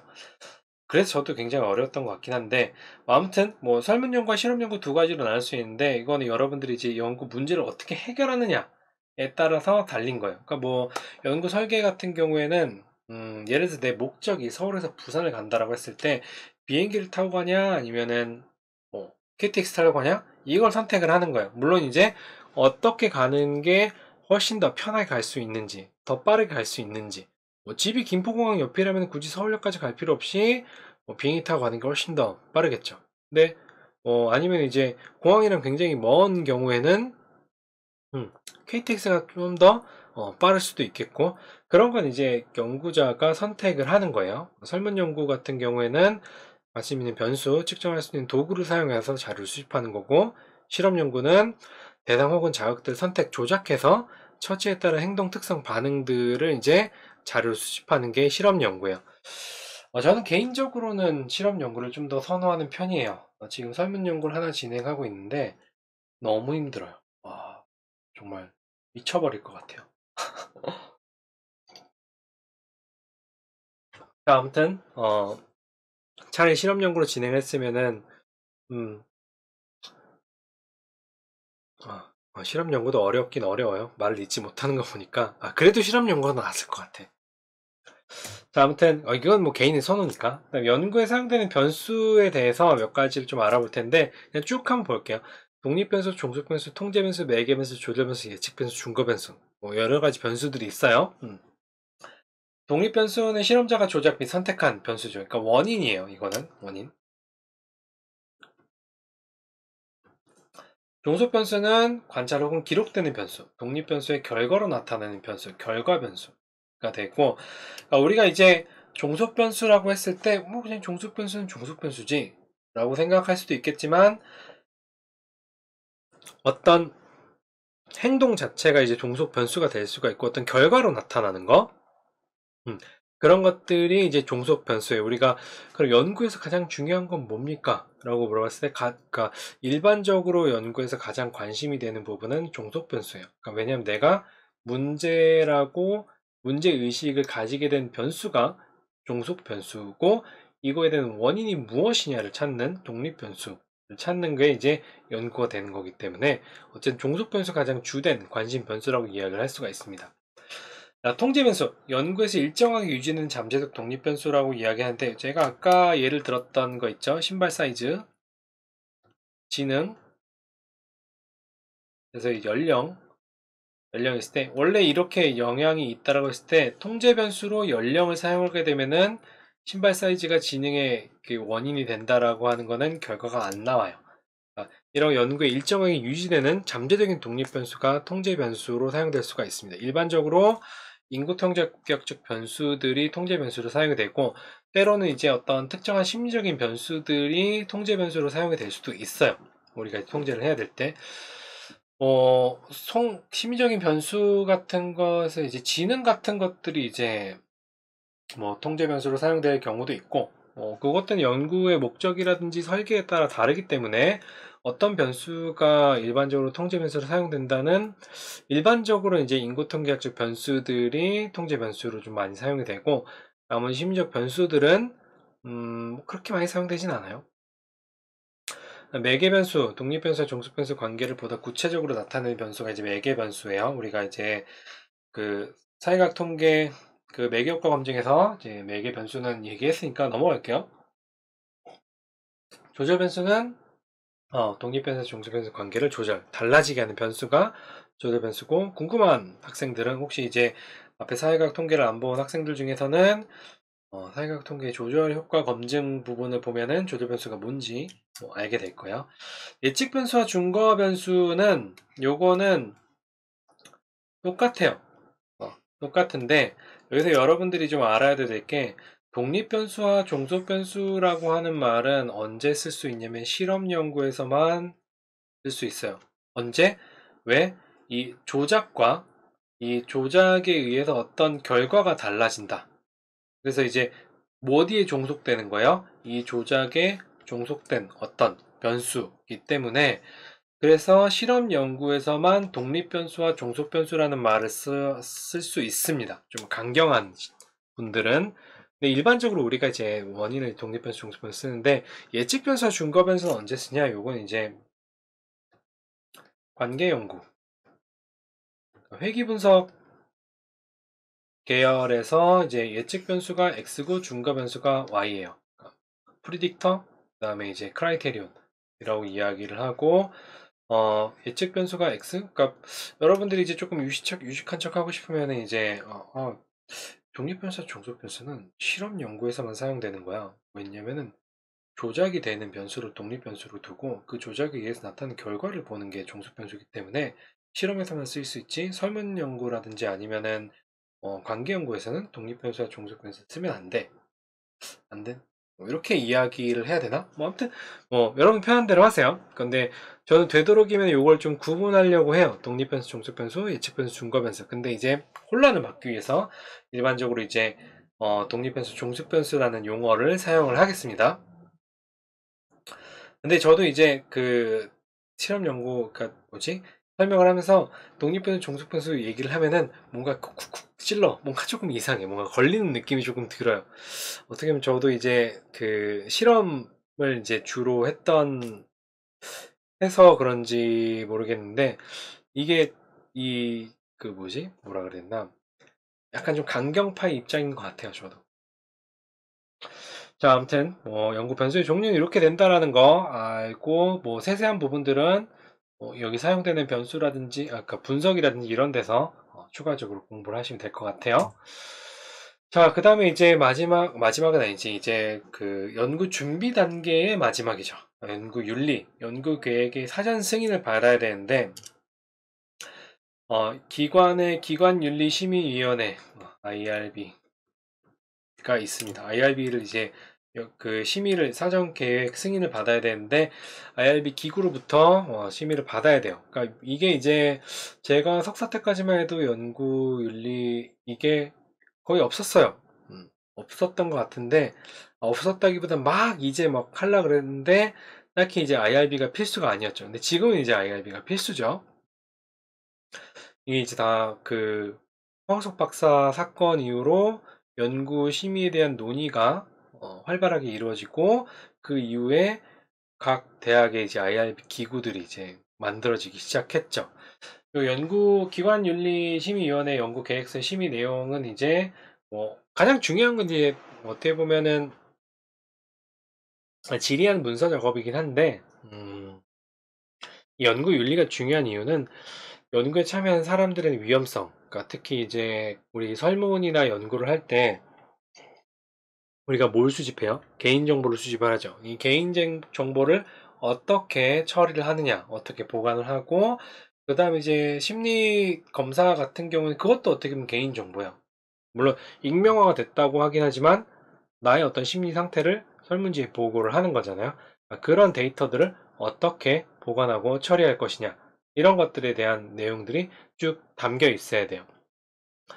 뭐 사회과학 연구에서는 그지 이제 위험 대비 유용성 판단, 그만한 가치가 있는가에 대한 논란은 그렇게 많진 않아요. 근데 이제 뭐 생동성 실험이라든지, 제가 대학교 1학년 때 그 방사성 동위원소를 주입받는 연구, 그러니까 fMRI 연구를 이제 PET 사진을 찍고 뭐 이런 연구에 참여를 했는데, 그때 이제 생동성 실험인가? 그 방사성 동위원소를 이제 맞아야 돼요. 그래서 머리에 이제 동위원소가 돌면서 이제 어떻게 소비가 되는지 뭐 그런 걸 찍는 것 같았었는데, 아무튼 그런 것들을 이제 그만한 가치가 있는가에 대한 그 위험 대비 유용성이 판단이 돼야 된다는 거죠. 여기는 그냥 쭉 읽어보시면 돼요. 잠재적인 어떤 위험에 비해 연구를 통해 얻을 수 있는 이익이 얼마나 큰가, 그 다음에 이제 연구에 참여하는 사람 혹은 법적 대리인에게 허락을 받았는가. 여러분들이 이제 그 심리 연구에서 이제 연구 윤리에 대해서 좀 알고 싶으면은 여러분들 속해 있는 각 학교에 기관윤리심의위원회가 있어요. IRB 홈페이지가 있는데, IRB 홈페이지에서 그 서식을 다운을 받아보세요. 서식을 다운을 받아 가지고 어떤 것들을 작성을 해야 되는지를 한번 쭉 살펴보면은 연구 윤리에 대해서는 여러분들이 한 방에 이해가 될 거예요. '이걸 다 써야 돼?' 라고 생각을 하겠지만 뭐 연구 계획서랑 똑같아요. 어떻게 하고 그 대신 이제 그게 굉장히 상세하게 기술이 되어 있어야 된다는 거죠. 자, 그다음에 이제 예비 연구 수행. 연구를 할 때 예비 연구가 이제 필요한데 절차에 발생할 수 있는 문제점들을 확인하고 어떤 이런 문제점들을 제거하기 위해서 수행을 하게 되는 거예요. 제가 이제 박사를 졸업할 때까지 이제 4년 반이 걸렸는데요. 원래 3년 반 걸릴 수 있는 건데 이 예비 연구에서 망해가지고 1년을 더 소비했어요. 예비 연구를 샜는데 음, 망했어요. 망해갖고 도구를 다시 만드느라고 그 도구를 다시 만드느라고 거의 1년을 다시 소비를 했거든요. 그러니까 잘못 만든 거지 처음부터 도구를. 다행히 이제 예비 연구에서 그 문제점이 이제 발견이 됐기 때문에 졸업을 할 수 있었던 거지. 만약에 그냥 끝까지 갔으면은 뭐 졸업이 더 늦었을 수도 있어요. 시간이 더 지났기 때문에. 이 예비 연구 같은 경우는 그런 문제들을 발견하기 위해서 그리고 이제 적은 수의 피험자를 대상으로 하는데 이 예비 연구가 중요한 게 뭐냐면은 설문 연구 같은 경우에는 설문 연구 같은 경우에는 그렇게 예비 연구를 많이 하진 않아요. 근데 이제 이게 나올지 안 나올지를 이제 한번 간을 보기 위해서 예비 연구를 이제 시행을 할 수도 있는데 실험 연구 같은 경우에는 예비 연구를 반드시 해야 돼요. 네, 왜냐면은 나는 계속 그 연구를 갖다가 봐왔기 때문에 나는 굉장히 익숙해요. 나는 굉장히 익숙한데 이거를 내가 다른 사람한테 전달할 때 그 사람은 잘 이해하느냐 이게 모르는 거거든요. 그랬을 때 아무것도 모르는 피험자가 와가지고 내 지시에 따라서 이 실험을 갖다가 제대로 진행할 수 있는가 이거를 이제 확인을 해야 된다는 거죠.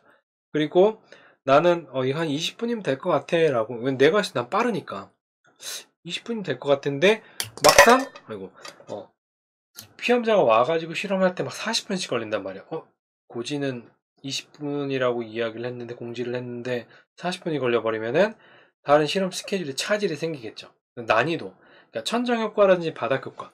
천정효과는 너무 쉬워갖고 점수가 다 올라가거나, 바닥효과는 너무 어려워갖고 점수가 전부 다 밑으로 깔린 경우. 이럴 경우에는 이제 분석 자체가 안 돼요, 나중에. 그런 것들을 이제 보기 위해서, 어, 예비 연구를 해야 돼요. 그리고 내가 했지만 어떻게 연구에 사용되는 각종 도구 장비들이 익숙하지 않을 수가 있어요. 그렇기 때문에 장비들의 사용 방법 같은 것들을 이제 연습을 하게 되는 거죠. 음, 그런 걸 위해서 예비 연구를 시행해서 조금 더 다듬은 다음에 실제 연구로 진행이 돼야 되는 겁니다. 설문 연구 같은 경우에는 뭐 통계적으로 뭐 약간 간 보는 수준 아니면은 뭐 그런 건 할 수가 있어요. 그러니까 설문지를 그냥 몇몇 사람들한테 보여주고 내용이 잘 이해가 가냐? 뭐이 정도는 물어볼 수가 있겠죠. 이해가 안 가는 문항이 있냐? 뭐 이런 것들은 물어볼 수 있는데 뭐 그거를 내가 수정할 수 있는 그게 안 되니까 아니면 이제 설문지를 바꾸면 이제 프로포즈를 다시 하고 그다음에 연구 계획서 다시 제출해야 되고 뭐 그래야 돼요. 이전에 이게 연구 계획 사전 승인 있잖아요. IRB. 이거는 내 연구 계획이 조금씩 바뀔 때마다 계속 승인을 받아야 돼요. 그러니까 수집하는 방법이 바뀌었다. 아니면은 설문지가 바뀌었다. 아니면 설문지 문항 중에 뭔가 수정이 됐다. 이거를 일일이 다 수정을 받고 나서 연구가 승인이 된 다음부터 연구를 진행을 해야 돼요.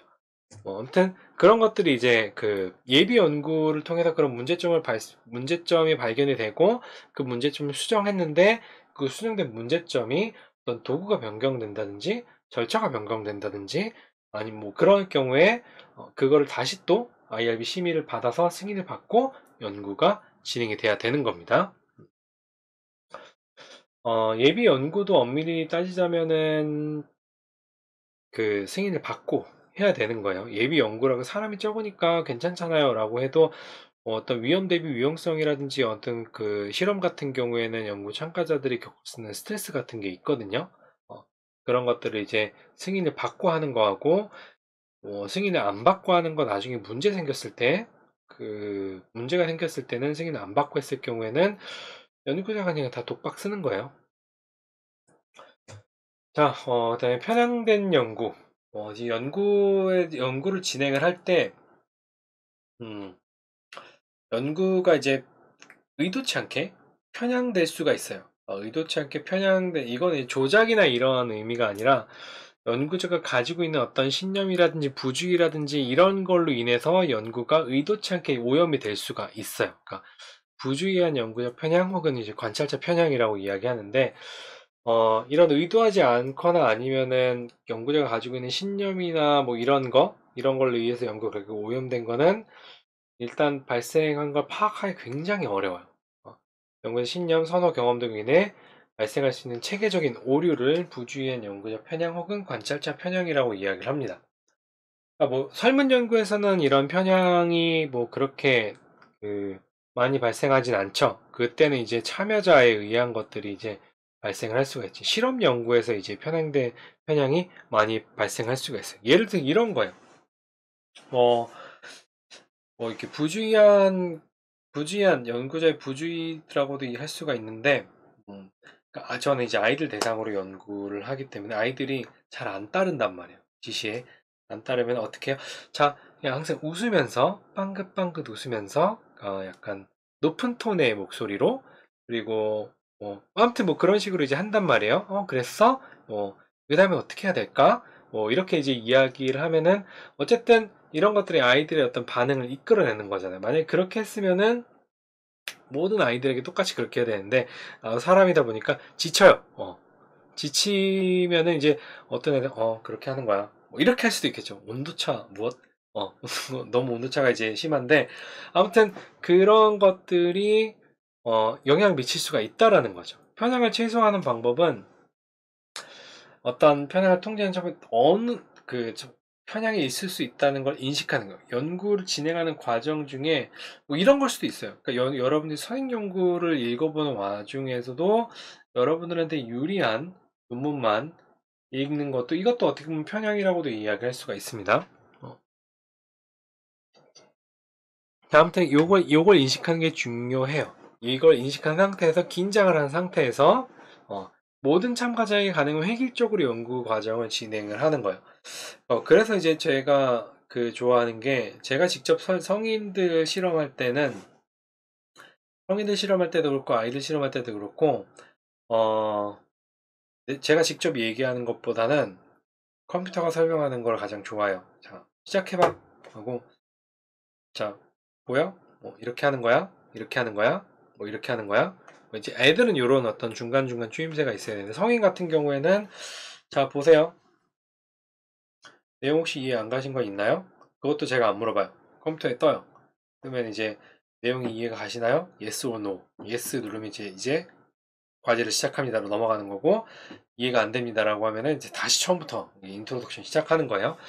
획일적으로 연구 과정을 진행하는 거. 그러니까 연구 프로토콜을 따름으로써 회의성을 지킬 수가 있어요. 그러니까 절차를 엄격하게 준수하는 거고 제가 처음에 이제 실험 같은 것들을 할 때는 붙여놨어요. 뭐 일단 들어와서 뭐 그 다음에 뭐 그 다음에 뭐 그 다음에 뭐 이런 것들을 하게 체크리스트.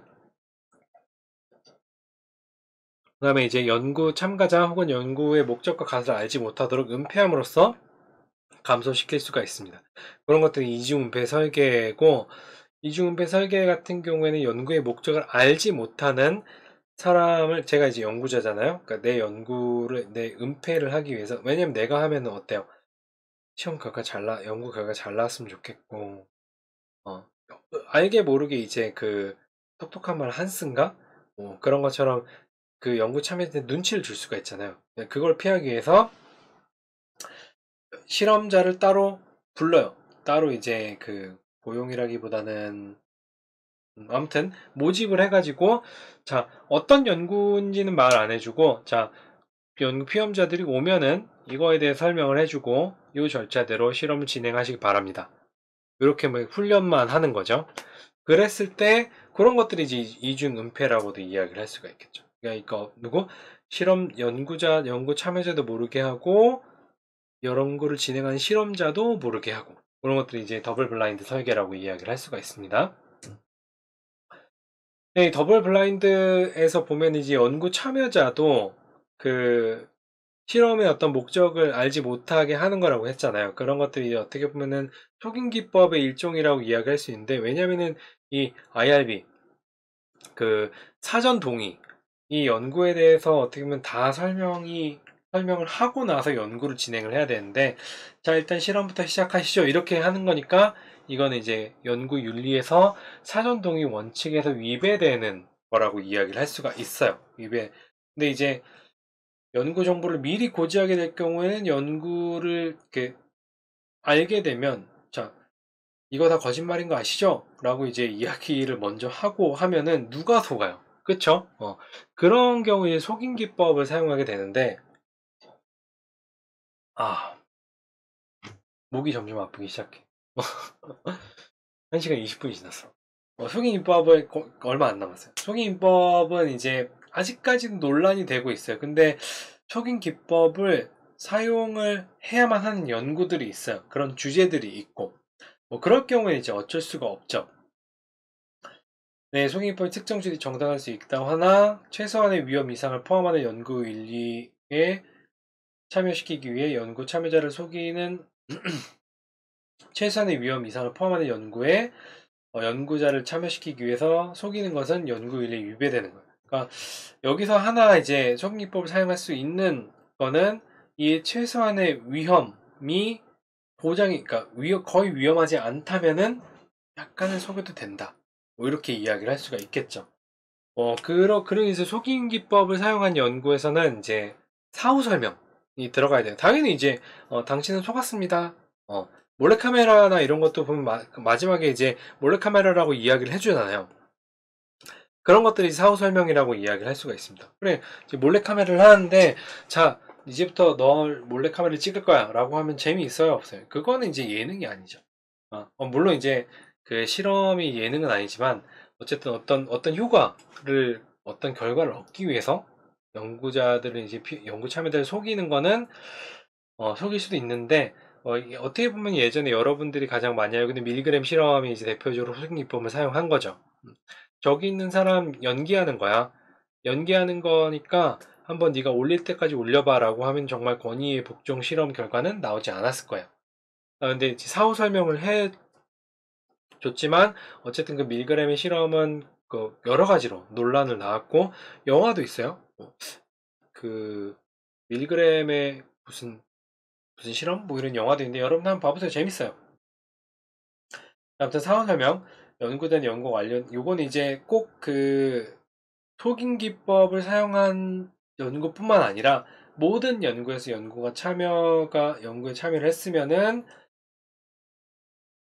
그 연구에 대해서 그 설명해 줄 의무가 있어요. 의무가 있고, 속임 기법은 당연히 해야 되는 거고, 이 사후 설명은 이제 연구자, 참여자 모두에게 긍정적인 효과를 나타낸다는데, 제가 여태까지 연구를 진행을 하면서, 예, 설명을 해줄까요? 라고 하면은 이제, 괜찮아요. 라고 하는 학생들이 더 많아가지고,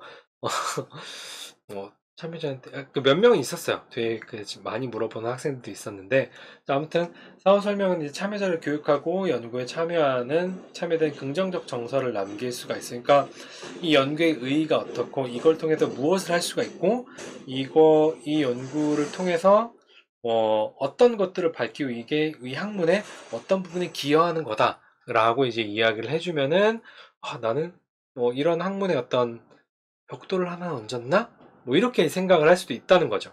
그런 정서를 남길 수도 있기 때문에 이 사회 설명이 굉장히 중요하다고 이야기할 수 있고, 연구자에게는 연구의 문제점을 확인하고 연구 아이디어를 얻을 수가 있어요. 그러니까 이 말은 뭐냐면은 설명을 해주다 보면은 복기를 하게 되는 거잖아요. 복기를 하게 되면은 내가 연구를 제대로 진행을 했나? 이렇게 생각을 할 수도 있겠죠. 그러면서 아까 뭔가 실수한 것 같은데 다음 피험자부터는 그런 실수를 하지 말아야지. 뭐 이렇게 되겠죠.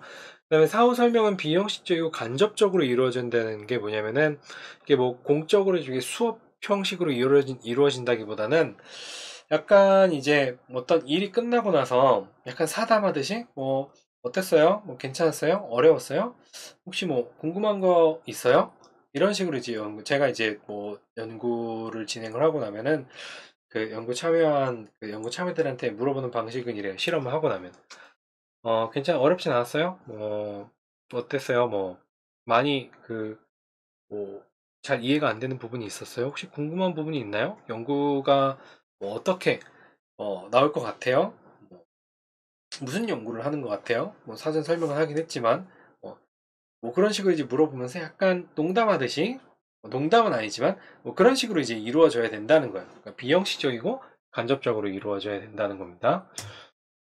자, 그 다음에 이제 변수의 분석을 하게 되는 거예요. 분석 과정까지 왔어요. 분석하고 이제 결론 쓰면 되니까 결론은 그거고, 변수의 측정학적 특성에 따른 분석 방법이에요. 그러니까 변수가 이제 연속 변수냐 아니면 범주 변수냐에 따라서 분석 방법이 결정이 된다라고 하는 거는 기초 통계 부분에서도 얘기를 했던 것 같고,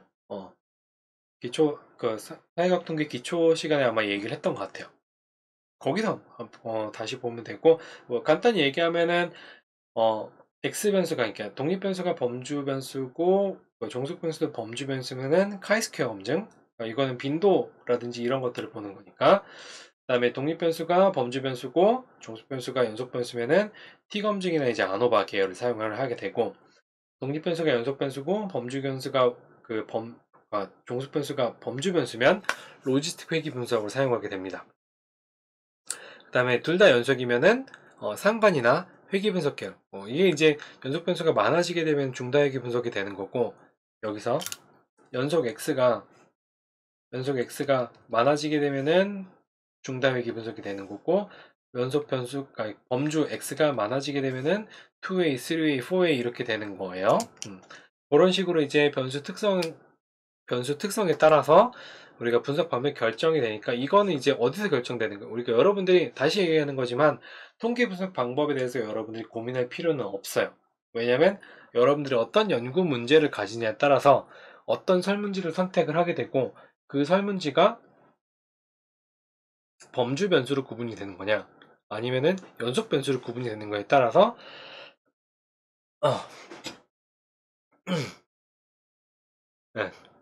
이 분석 방법이 어느 정도 결정이 되기 때문에 앞에서 연구 준비 단계에서 얼마나 여러분들이 그 신경을 쓰고 관심을 가지냐에 따라서 그 뒤에는 자동으로 결정이 된다라는 거예요. 자, 개관 부분은 이제 요약을 한번 해볼게요. 긴 시간 동안 굉장히 고생을 많이 했어요. 나도 고생했고, 여러분도 고생했고, 과연 이 영상을 처음부터 끝까지 이렇게 한 번도 쉬지 않고 보는 사람이 있을까? 한번 궁금하네요. 자, 아무튼, 심리학자들은 이론을 개발하고 인간의 어떤 행동과 정신 과정을 이해하려고 노력을 해요. 저도 마찬가지로 인간의 행동과 정신 과정을 이해하려고 계속 연구를 진행을 하고 있고, 굉장히 미미한 부분이라고 할지라도 저는 어떤 인간의 이해라는 거대한 산에 이렇게 티스푼만도 못한 귓밥하는 숟갈로 이제 올리는 정도의 이제 연구 결과긴 하지만 어쨌든 그런 것들이 쌓여서 하나의 이론을 만들게 되는 거예요. 연구는 이제 개인과 사회에 중요한 역할을 미칠 수가 있고 한 연구가 그냥 단순히 연구실에 사장되는 게 아니라 어떤 타의적으로 영향을 미칠 수도 있어요. 예를 들면 이제 옛날에 이제 미국에서 시행된 TV라든지 TV와 폭력 모보 인형 실험이라든지 뭐 이런 것들이 어떤 아이들의 폭력적인 TV 시청에 대해서 이제 뭐 하지 말아라 뭐 이런 식의 어떤 사회적인 영향을 미쳤었죠. 과학적 방법을 사용해서 행동의 이해에 경험적 접근법을 사용한다. 말이 굉장히 어려운데 과학적 방법을 사용해요. 어, 과학적 방법을 사용하는 게 우리가 무언가 이제 측정을 하는 거죠. 그 측정을 어디서 얻어요? 사람들의 직접 우리가 어떤 데이터라는 이런 것들을 기계나 이런 데서 얻는 게 아니잖아요. 그러니까 이 설문 데이터는 숫자로 기록되긴 하지만 누군가의 경험이에요. 그렇죠? 누군가의 상태고 그런 것들을 과학적 방법을 사용해서 경험적 접근법을 이제 사용한다. 무언가를 이해한 인간의 어떤 행동 정신이나 행동 과정을 이용하기 위해서 경험적 접근법을 사용한다가 굉장히 중요합니다. 그다음에 실험, 조사 등 다양한 방법을 사용해서 연구를 진행을 할 수가 있어요. 그리고 이제 여러분들이 이제 연구자처럼 생각하기, 연구 방법론 혹은 여러분이 논문을 쓰거나 아니면 연구를 하거나 연구 방법론을 공부를 할 때는 여러분들이 이제 메소드 연기를 해야 돼요. 연구자처럼 생각을 해야 돼요. 행동과 정신 과정에 대한 주장, 출판된 논문들을 포함해서 회의적인 태도를 가진다. 그러니까 제가 가지고 있는 어떤 이즘이라 그래야 되나? 뭐 제가 가지고 있는 이즘이라고 하면 널 하이포테시즘이라고 이야기를 할 수 있는데 연가설주의예요. 그러니까 모든 것은 정해져 있지 않다. 그러니까 정해져 있지 않다라기보다는 다 반대로 생각을 하는 거죠. 아닐 수도 있다. 이것부터 먼저 생각을 하는 거야. 근데 나름대로 이제 뭐 책을 읽어보고 사람들 얘기를 들어보고 했는데 내 연가설이 수용이 되네. 뭐, 아니네. 맞네. 뭐 이런 식으로 이제 회의적인 태도를 가지는 거죠. 그러니까 여기에 뭐가 생략됐냐면 심지어는 지도 교수님의 이야기에 대해서도 회의적인 태도를 가져야 되는데 겉으로 드러내면 안 돼요. 겉으로 드러내도 되는 교수님도 있지만 겉으로 드러내면 안 되는 교수님도 있어요.